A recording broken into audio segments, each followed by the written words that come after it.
சுபு, சுப்பிரமணி, எழுந்துறீங்க. என்ன பண்ணிகிட்ருக்கீங்க? என்ன தூங்கிக்கிட்டு? சுபு, சுபுக்குட்டி, வாங்க போகலாம். நான் இன்னும் தூங்கிட்டே இருக்கீங்க, டைம் ஆகிடுச்சி. வாங்க வாங்க வாங்க வாங்க வாங்க, உள்ளே போகலாம், ரூம்குள்ளே போகலாம். வாங்க சுப்பிரமணி, வாங்க போகலாம். சாப்பிட்லாமா? ஏன் கோபமாக திரும்பிட்டுருக்கீங்க? இங்கே பாருங்கள். சுபு, சுபு, சுபு, சுபு, போகலாம். வா, வாங்க வாங்க வாங்க. என்னடா இது சுப்பிரமணி இன்னைக்கு என்னன்னு தெரியல, டென்ஷனாக இருக்கான்.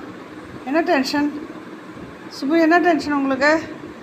இங்கே பாருங்க, சொல்லப்பட்டு கோத்தில் இப்படி கோவப்படக்கூடாதுடி சொல்லும். இங்கே பாருடி சொல்லும். என்னடி கோவம் உங்களுக்கு? ட்ரீட் வேணுமாடி? ட்ரீட் கொடுக்கலன்னு கோவம் அம்மா மேலே. சரி தரேன்.